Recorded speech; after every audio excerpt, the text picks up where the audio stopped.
حضرت عمر رضی اللہ عنہ بہت مضبوط قسم کے مالک تھے اور پہلوان قسم کے آدمی تھے۔ کتابوں میں لکھا ہے کہ عکاظ کے میلے میں کئی مرتبہ کشتی میں بھی حصہ لیتے تھے، یعنی پہلوان جیسے کشتی کرتے ہیں تو کبھی کبھی وہ بھی کشتی کیا کرتے تھے، اتنے طاقتور تھے۔ انصاب کے لوگوں کو بہت زیادہ تھا۔ یہ جو نسب نامے ہوتے ہیں نا، اس زمانے میں بڑی اہمیت ہوتی تھی، تو وہ جہاں بیٹھتے تھے بات چیت کرتے ہوئے قبیلے کی شاخوں کو آپس میں ایک دوسرے سے ملا لیا کرتے تھے۔ جب نبی علیہ السلام نے نبوت کا دعویٰ فرمایا تو عمر لانے کو بڑا غصہ تھا، یہ کون نیا بندہ آ گیا ہے جس نے آ کر ہمارے معبودوں کو برا کہنا شروع کر دیا۔ چنانچہ ایک دن غصے میں اپنی تلوار لے کر نکلے کہ میں آج جا کر مسلمانوں کے پیغمبر اسلام کا کام تمام کر لیتا ہوں۔ نہ رہے بانس نہ بجے بنسری، قصہ ختم۔ راستے میں جا رہے تھے کہ حضرت سعید نام ایک صحابی ملاقات ہو گئی۔ انہوں نے پوچھا عمر آج خیریت تو ہے، بڑے غصے میں جا رہے ہو تلوار لے کر؟ تو کہنے لگے کہ میں تو مسلمانوں کے پیغمبر اسلام کا آج کام تمام کرنے کے لیے جا رہا ہوں۔ ان کا ان کی تو خبر بعد میں لینا، پہلے اپنی بہن کی اور اپنے بہنوئی کی خبر لو، وہ مسلمان ہو چکے ہیں۔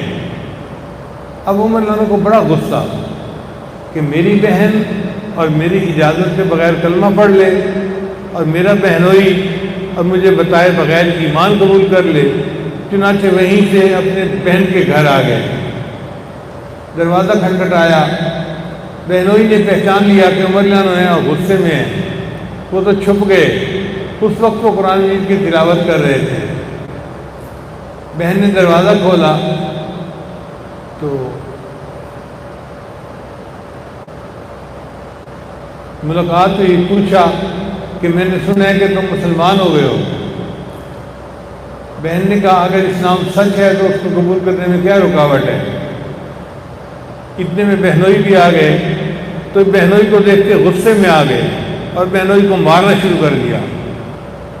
اب بہن اپنے خامن کو بچانے کے لیے درمیان میں آئی تو بہن کو بھی مارا۔ کہتے ہیں کہ جب بہن کے تھپڑ لگا تو اس کی آنکھوں سے تو آنسو آئے، مگر وہ سامنے کھڑی ہو کے کہنے لگی عمر جس ماں کا دودھ تو نے پیا ہے اسی ماں کا دودھ میں نے پیا ہے۔ تو ہمارے جسموں سے جان تو نکال سکتا ہے، ہمارے دلوں سے ایمان کو نہیں نکال سکتا، جو مرضی کر لے۔ اب بہن کی یہ بات ان کے سینے میں اتر گئی، نرم پڑ گئے۔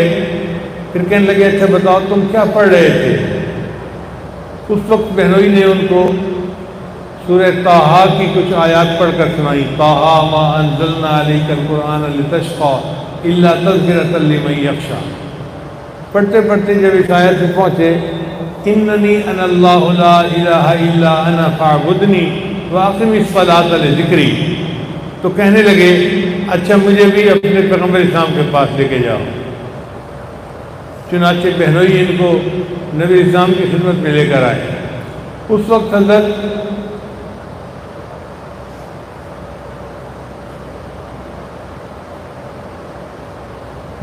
نبی علیہ السلام ایک مکان کے اندر کنڈی لگا کر کلمے کی تعلیم دیا کرتے تھے، کیونکہ کفار کا ہجوم تھا اور ان کا خطرہ ہوتا تھا۔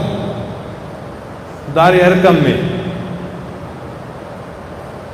جب نبی علیہ السلام کی خدمت میں عمر لانو آئے تو دروازہ کھٹکھٹایا، اندر لوگ تھے، انہوں نے سوراخ میں سے دیکھا تو انہوں نے دیکھا کہ عمر کھڑا ہے اور تلوار ہاتھ میں ہے، تو وہ گھبرا گئے۔ اے اللہ کے وسلم عمر باہر کھڑا ہے اور ہاتھ میں تلوار ہے، لگتا ہے وہ تو لڑائی کے لیے آیا ہے۔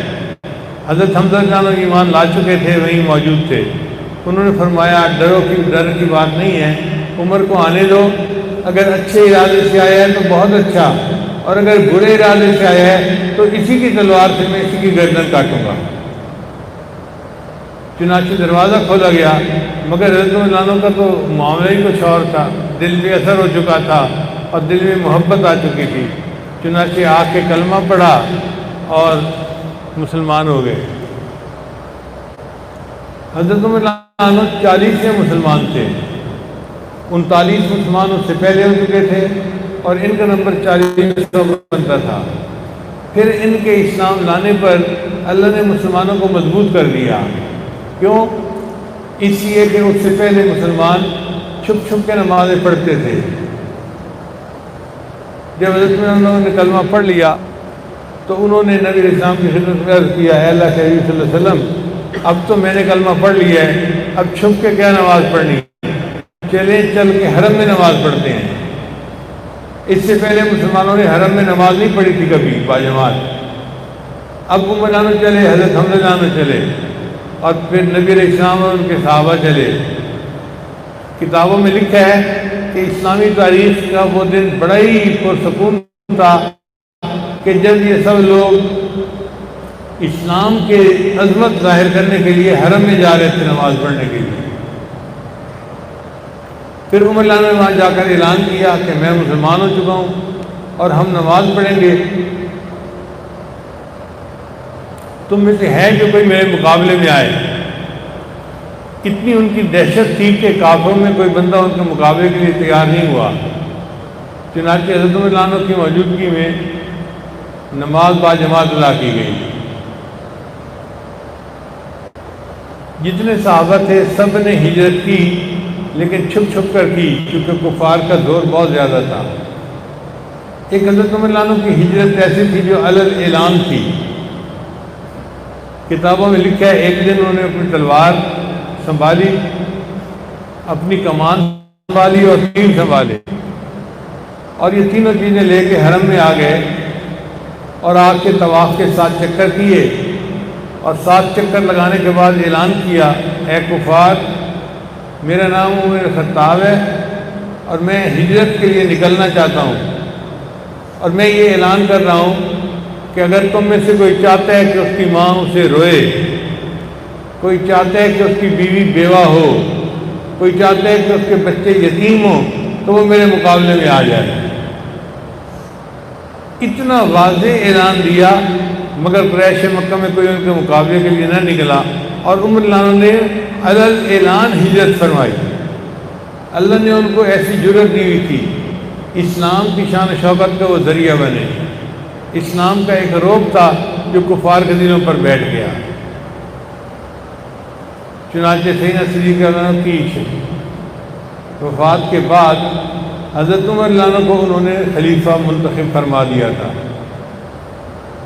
حضرت عمر رضی اللہ عنہ نے پہلے تو انکار کیا کہ میں اس قابل نہیں ہوں۔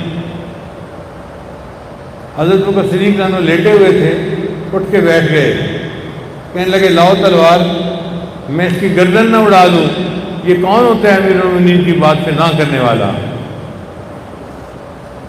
تو حضرت عمر رضی اللہ عنہ نے پھر بات کو قبول کر لیا۔ حضرت بکر صدیق رضی اللہ عنہ فرمایا کرتے تھے، قیامت کے دن اللہ جب مجھ سے پوچھیں گے کہ تو اپنے بعد اتنے سخت بندے کو کیوں خلیفہ بنا کے آ گیا، تو میں کہوں گا یا اللہ، تیری مخلوق میں مجھے سب سے اچھا وہی ملا تھا، اس لیے اسے میں نے خلیفہ منتخب کر دیا۔ طبیعت سخت تھی مگر طبیعت میں عدل و انصاف تھا، زیادتی نہیں کرتے تھے، دل میں درد تھا، غریب کا، چھوٹے کا، ہر کسی کا۔